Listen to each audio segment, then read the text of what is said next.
Well, hi, folks. I'm here with Professor Terry Burns, right? And I've known Terry for many, many years. And I had the privilege of sponsoring Terry and her late husband, Alan, to Prague on quite a few events in our previous Alchemy of Prague events. And they were incredible times that we had together. And the fact is that Terry, being a professor of English and an amazing researcher, she's really, really familiar with the life of John Dee and Edward Kelly.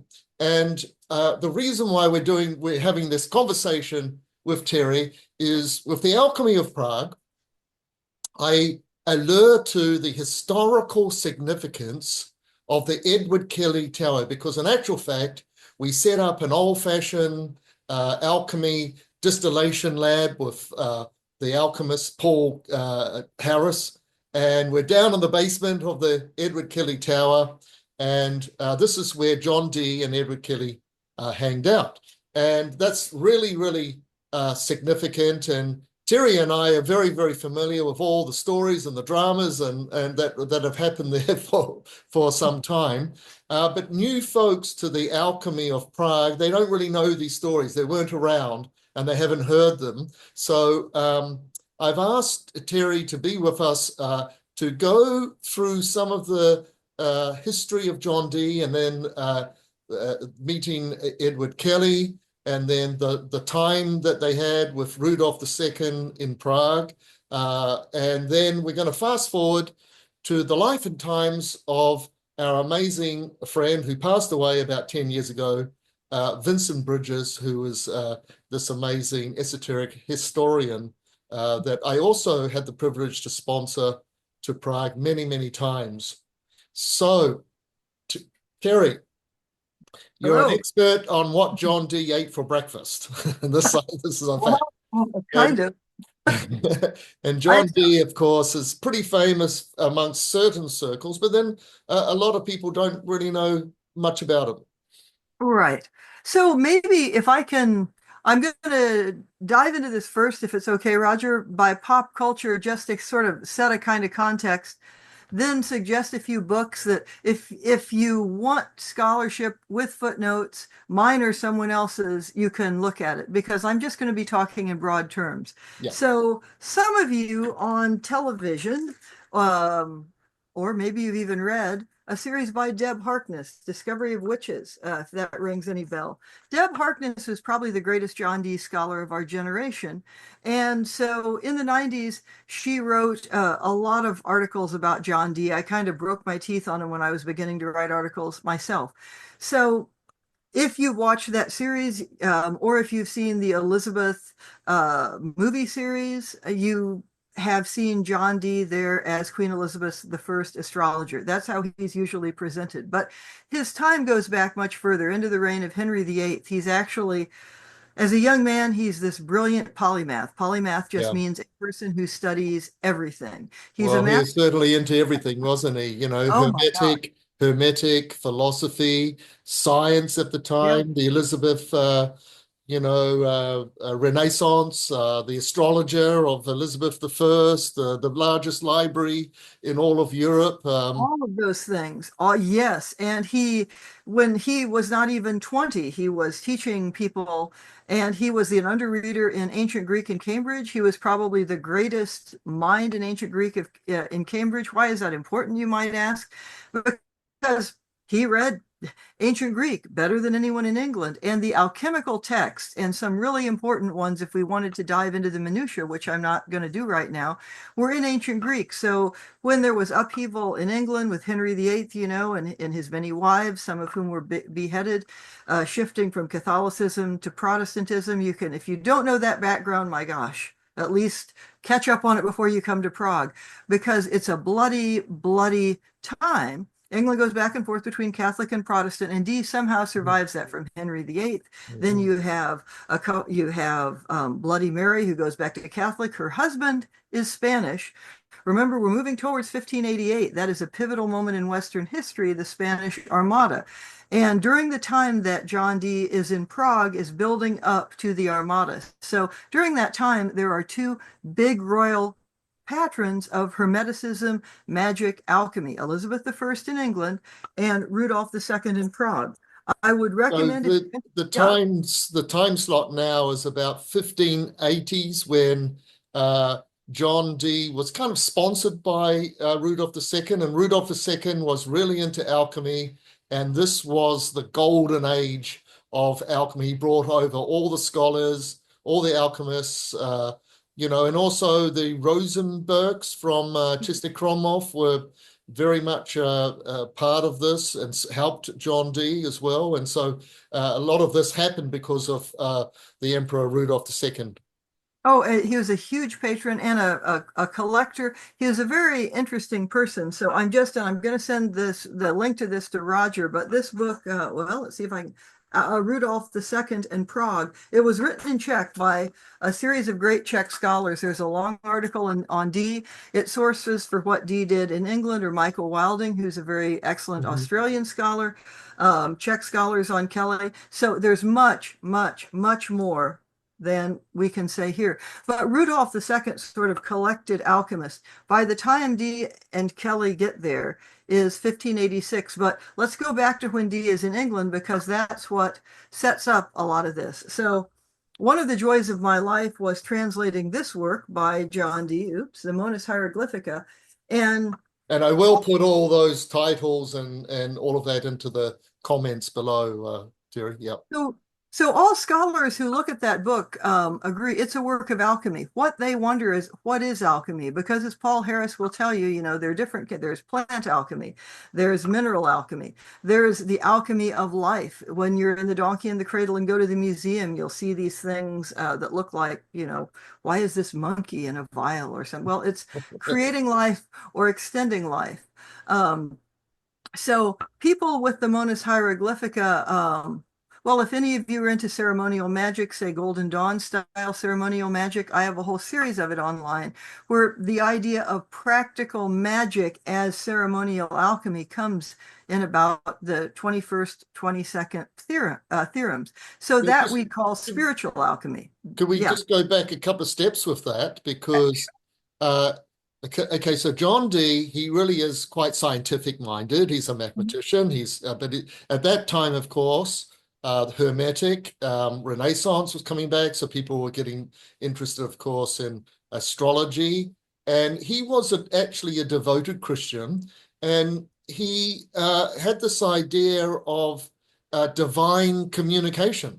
Yeah, and that's where he kind of met Edward Kelly, who could do the sort of the channeling with there's a whole storyline I know there, how, John Dee saw the dove at the window and yeah, I'll send you a link to another of my articles called A Golden Storm, which is about all of that. And they're into spirit communication. They're intelligencers. So think about how that's different from how we might think of a spy. I mean, there is an idea that it comes from Trithemius, among others, and people still debate what in there is spy codes and what is hermetic, but it's the idea that I invoke this spirit, then I send this spirit to a friend of mine, my friend tells him something, that spirit comes back. I mean, that's not an uncommon idea. Now, just as a reference point, Terry, John Dee and Edward Kelly created the Enochian language. That's pretty much correct. Yeah, they were it's become a very famous and very well studied form of the alphabet and kind of sacred symbolism and kind of like a interface between our world and the divine world, etc. Absolutely. And one of the reasons that no one really knew, people were sure that it was a kind of spy language when it wasn't, and there's no indication that they thought it was. Let me back up just a little, and I'll do a quick get you through John Dee from the time of Henry VIII to when this happens, because we don't know where Edward Kelly is then. I mean, I could speculate, but that's sort of a graduate level course. So just, Dee travels around the continent. Dee gets copies old alchemical texts.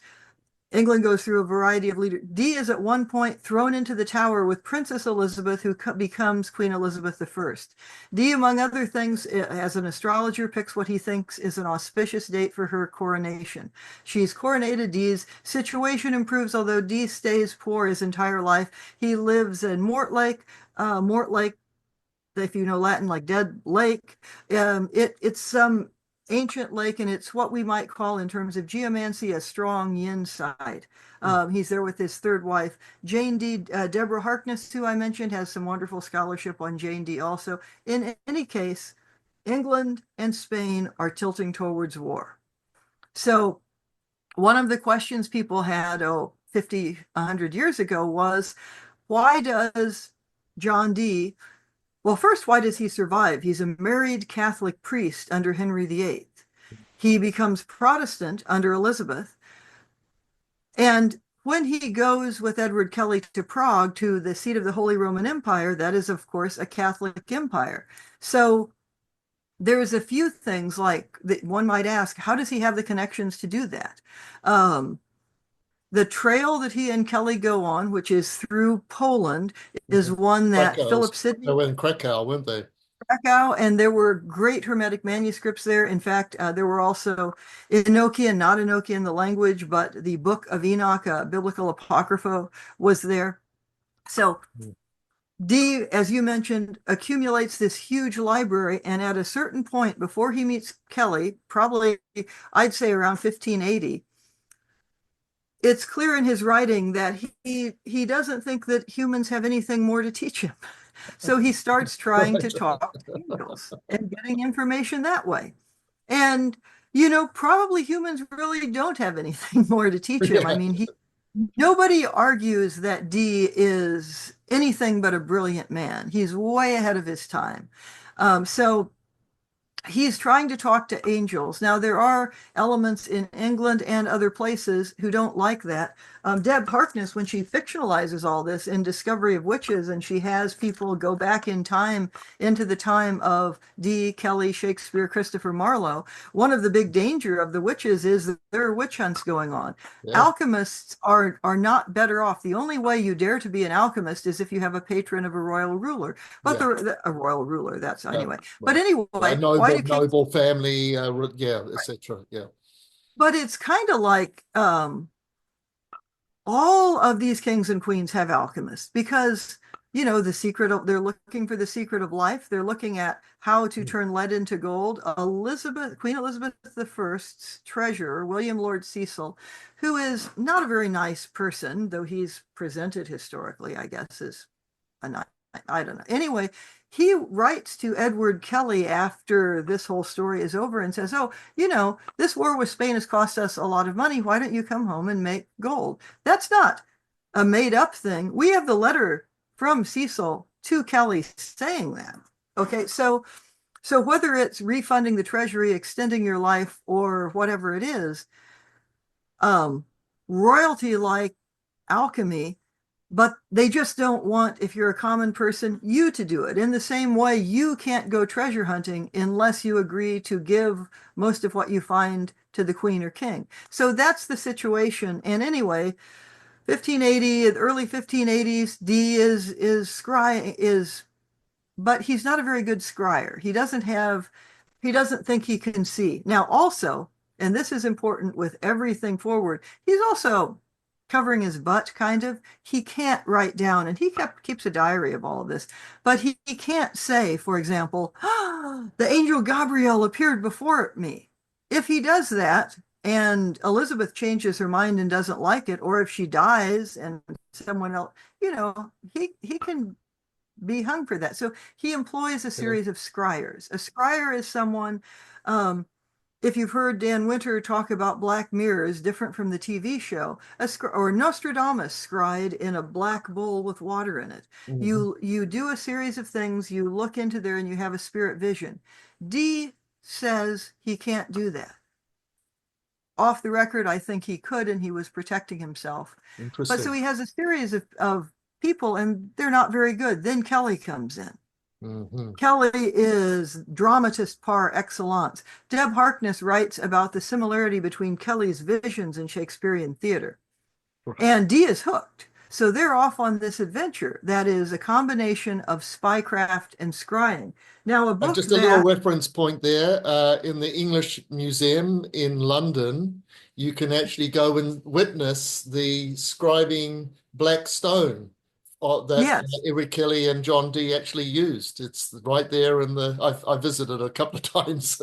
oh, it's fascinating. And other things that Dee used. If you're into Enochian magic, his seal of Amet, which is the precursor to the Enochian language. Now, at the Alchemy of Prague back in 2018, we had a book release of this book by Vincent Bridges called it's not coming in here, but An Alchemical Enigma, A Short History of the Rise and Fall of Edward Kelly.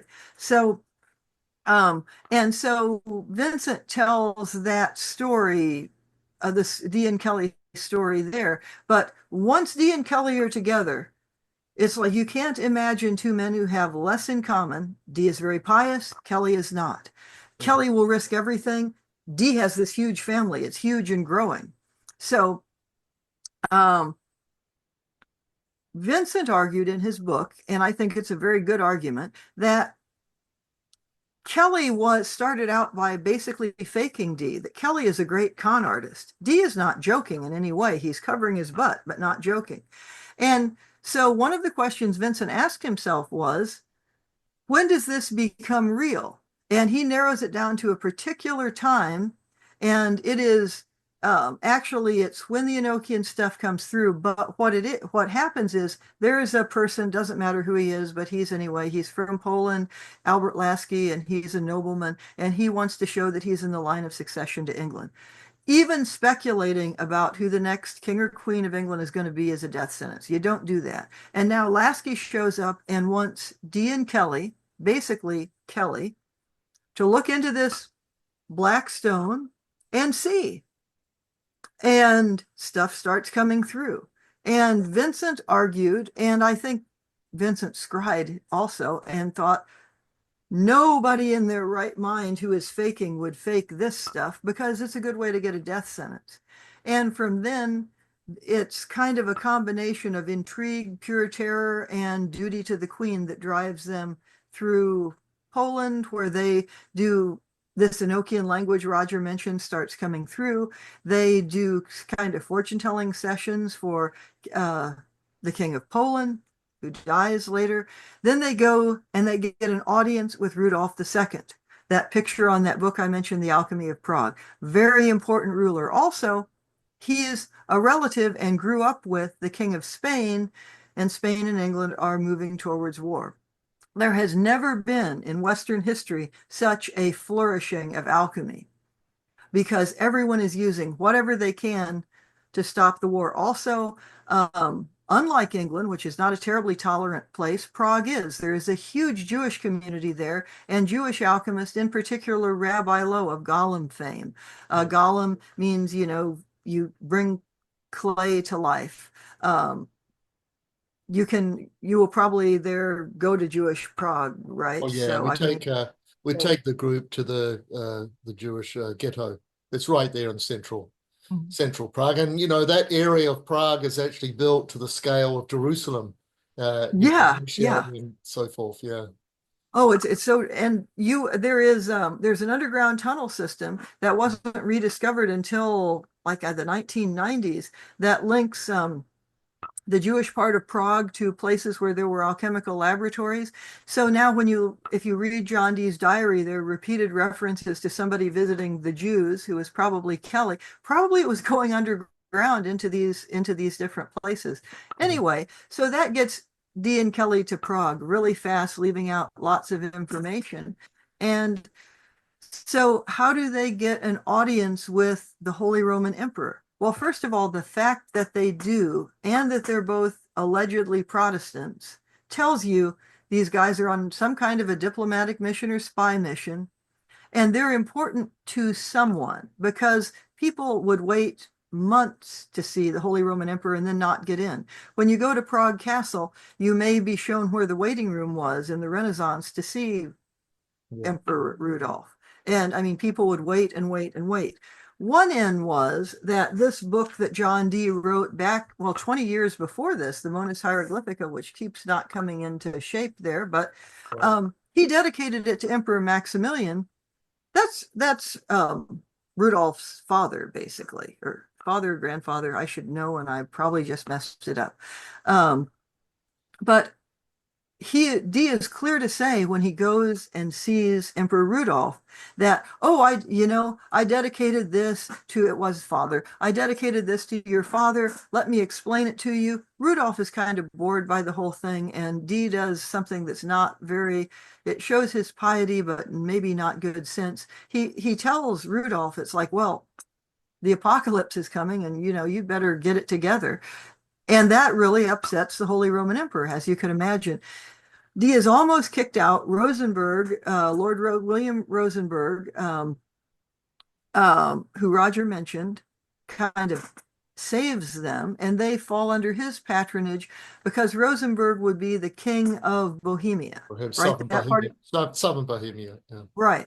And so they go down there and they start with alchemical experiments. They continue scrying sessions. They continue doing lots of other things. I think I want to stop here, though, and ask Roger to send me in a direction because... Well, no, that's good, Terry. So let's just get back to Prague. We're at the Edward Kelly Tower. And this, of course, Edward Kelly was doing pretty well at the beginning of being in Prague, and he sort of accumulated some wealth in the tower. And John Dee would actually come and visit and was living close by. And they were doing their alchemical experiments there, as well as probably part of the Golden Lane by the foothill, of the castle. And it was said that at some stage they actually managed to make gold. Probably not, but who knows? Yeah. There's three different reportings of it. So what is very clear in people who write about this, and it's Kelly who does that, not Dee. I mean, I think Dee is much more interested in spiritual alchemy. I mean, at least in his writing, he is. And there's no record of Dee doing that, but Dee is one of the people, and his son Arthur, Edward Dyer, who's an emissary from the Queen, who's a member, I think he becomes the head of the Order of the Garter in England. There's witnesses those are the English witnesses, then there is a French witness.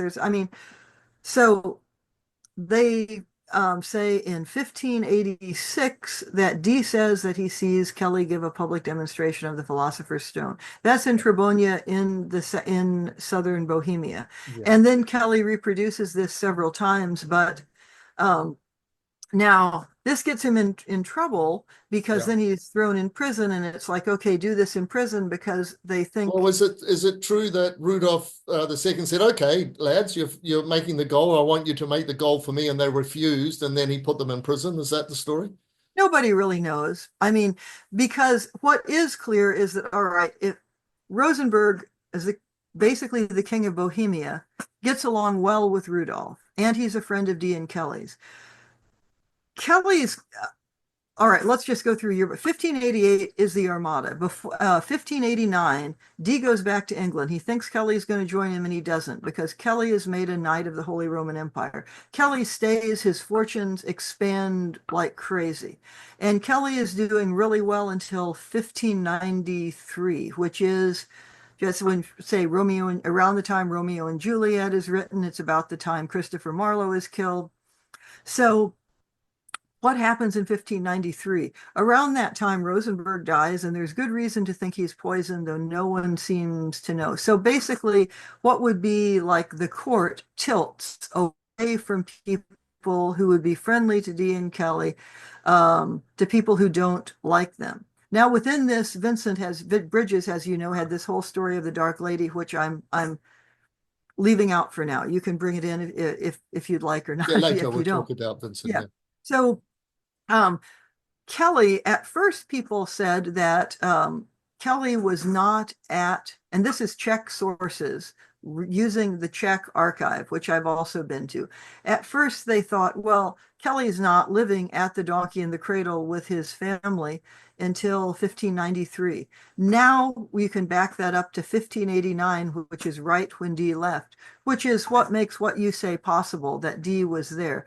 Now, as far as them doing things together, I think it's more likely that they had couriers between them, but they certainly see each other some of the time. And Rudolf, it appears from Dee's diary, goes down to Trebonnia in 1587. He's referred to as in Dee's diary as Rudolphus Sagiensis, the Rudolph the Wise One from the north or some. So then Kelly's imprisoned. He loses a leg. He's sent to Krivoklot, which is where you all are going, right? Yeah. And there's records of him there. They're not nice records, but they're written by a kind of, I don't know, by the executioner, who's kind of a, it's wonderful that we have the records, but the guy that writes them is sort of a kind of disgusting, really. So I wouldn't, his view of Kelly is his view of Kelly. But anyway, Kelly is supposed to write for Rudolph, and I think this is what you are alluding to. How do you make the Philosopher's Stone? So Kelly writes this thing, but of course no one can understand it, and he can't explain it. But then for some reason, after he's tortured, after all kinds of things happen, he's let out. And then he's in debt, and then he is sent to a couple years later to another prison in Most Castle, where now by this time Rosenberg is dead, so it's Heinrich Pitsnitz, who is in Most near the border with Germany, who's his patron. And by that time, he's lost a leg. He's in an astronomical tower there. His last writing is about, I don't know, layout of the Czech lands. You could look at it as geomancy maybe, but, and that's where he either is killed or commits suicide, depending on whose account you believe. Yeah. And his brother, Thomas Kelly, who remains there and who marries into Bohemian nobility, flees for his life, and no one knows what happens to him, though there's fairly decent evidence that he winds up back in England. His stepdaughter and wife and stepson stay in Bohemia, so we have their letters to track other things down. His stepson is killed around 1600, or he dies. It appears he's poisoned. His wife dies the year after, or she's poisoned. And his stepdaughter lives until about 1612, which is important because as soon as Rudolph is no longer emperor, she dies or is poisoned. And so that's the end of that alchemical story. Dee, meanwhile, is back in England. Yeah. And he lives till 1609, and his son goes and becomes alchemist to the first of the Romanovs in Russia. So that's an interesting side story. Right. Well, let's fast forward to the life and times of Vincent Bridges. No, sure. So the first Alchemy of Prague event that I put on was with Vincent. And we sponsored him over. I sponsored him over. He was from North Carolina. And just a remarkable historian, scholar, and a bit controversial from your perspective. And then Vincent ended up living in Prague for many years. And we ended up putting on a number of other events, and I helped to sponsor him on several occasions, doing workshops throughout the Czech Republic. And now Vincent was researching deeply. Now he's living in the Donkey in the Cradle, in the Edward Kelly Tower. And Vincent now is, for one thing, helping to curate. I mean, we were kind of sitting there drinking beer, and this guy came in and said, I'm buying this whole place, and Vincent goes, Well, my name's Vincent, and I'm the right person to design your museum to create I, And so Vincent for the next year was curating that museum that's at the Donkey and Cradle, the Alchemist Museum. But his main thing was to be researching a number of things, but the missing years of Shakespeare. Now, his theory here was we all know that there were missing years of Shakespeare. I think there was about 7 years. And the story goes, according to Vincent, that Shakespeare was actually living in Prague, pretty much hanging out with them and John Dee, because there's always this sort of theme around Shakespeare. Like, how did this sort of, average kind of guy from an average family, wasn't from a merchant noble family, and they were the people who had the libraries, who could travel and could get educated and so forth. How did this guy become so worldly, so educated? And the story goes that he was hanging out with John Dee, and of course John Dee was educating him deeply in the archetypes, and so obviously Shakespeare had a gift for this to begin with.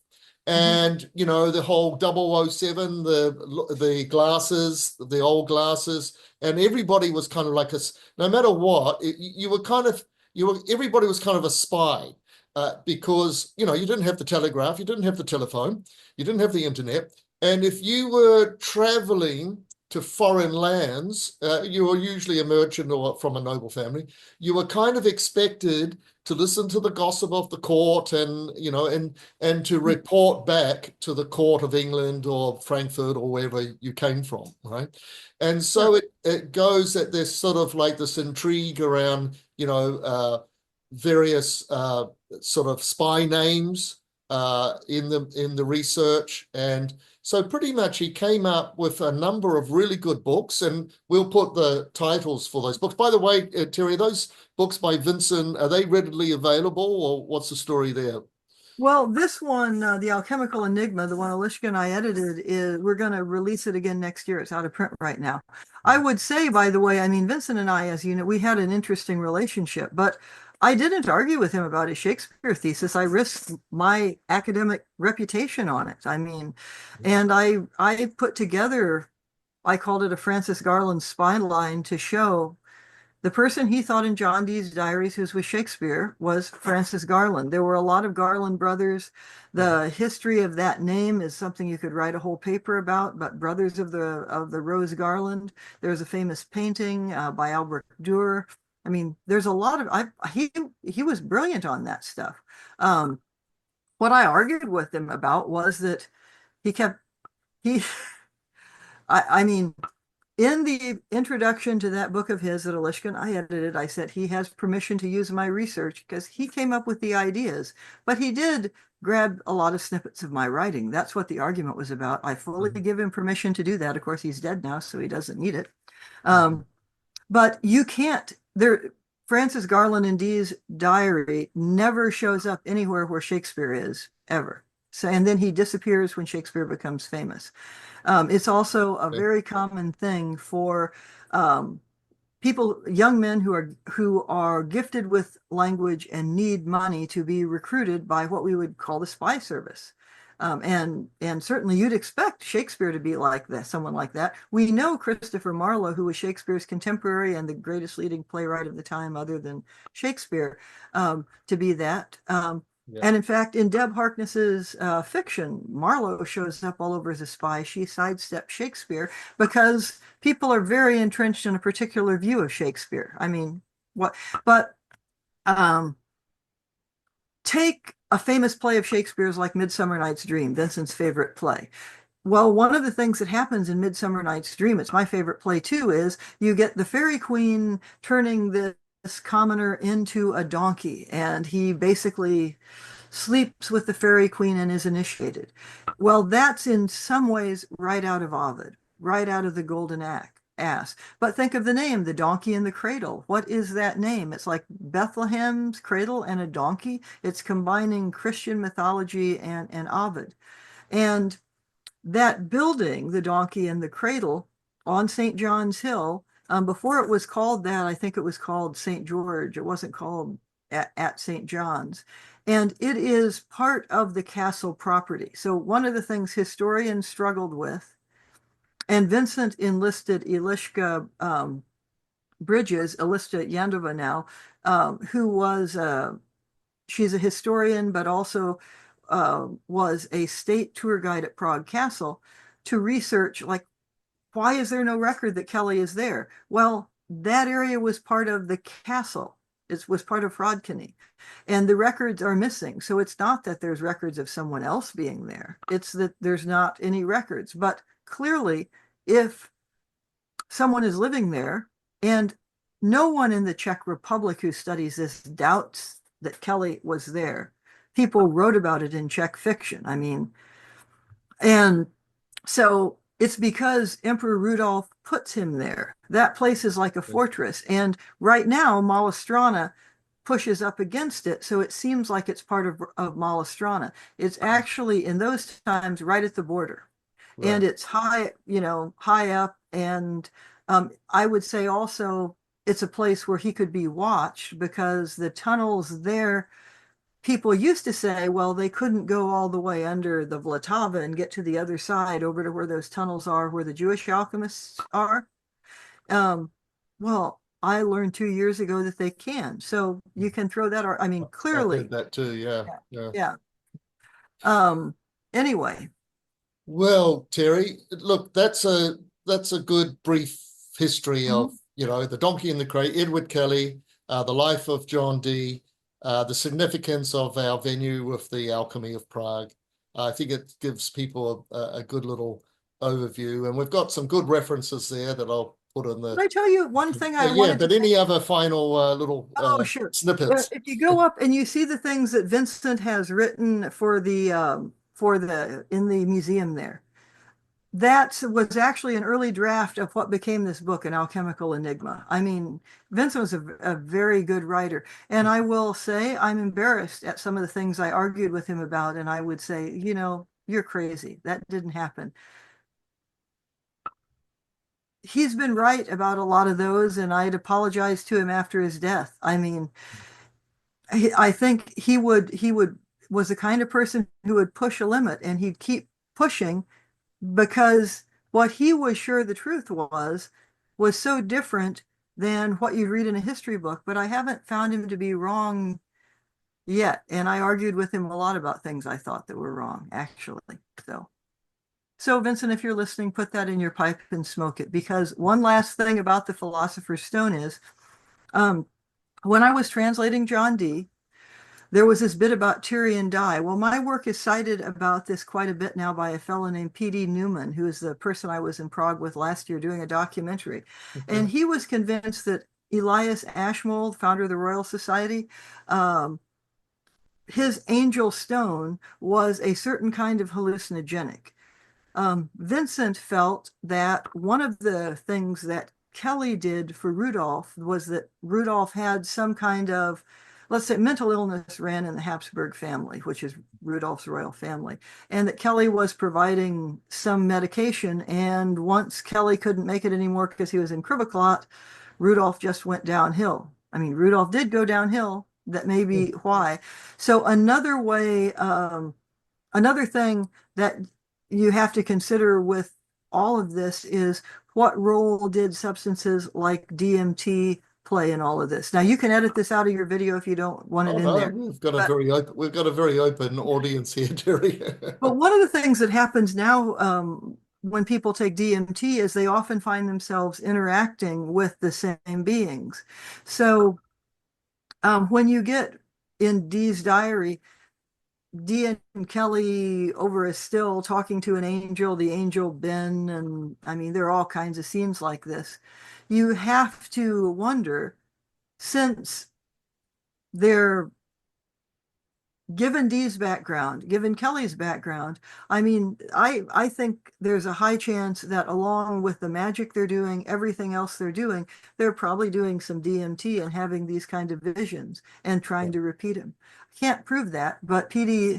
Newman has got us a lot closer, and he cites my work in his recent book on the Philosopher's Stone. So that's opening an the Czech people are very much into their mushrooms, as you know. Yeah, I know. And I wish I could. this next event, we've got a whole theme with the alchemy of the fungi kingdom. I know, and that's partly why I'm mentioning this. I mean, Mm. it's wide open, and this summer at EnokiaCon, I'm hoping to reverse engineer some more of that. So I hope we can Mhm. continue this conversation another time. Yeah, yeah. Let's meet up, later in the year and do a part two. And That would be awesome. yeah, yeah, great. Well, wonderful seeing you again, Terry. Well, it's always good to see you, Roger. You're a gold mine of information, and you're just an amazing person. So I hope to physically meet up with you and give you a big hug one day. 'Cause it's been Yeah, a few years since I saw you last. 2018. But you did come to two of the Alchemy of Prague events, two or three of them, weren't they? Yeah. Yeah, yep, yep, Well, I feel certain we'll meet again. I always enjoy yeah. seeing Roger, and you all who are on tour there with Roger, you're lucky to have Roger and Paul as guides. They're awesome people. So anyway, Cool. Thanks, Terry. Thank you.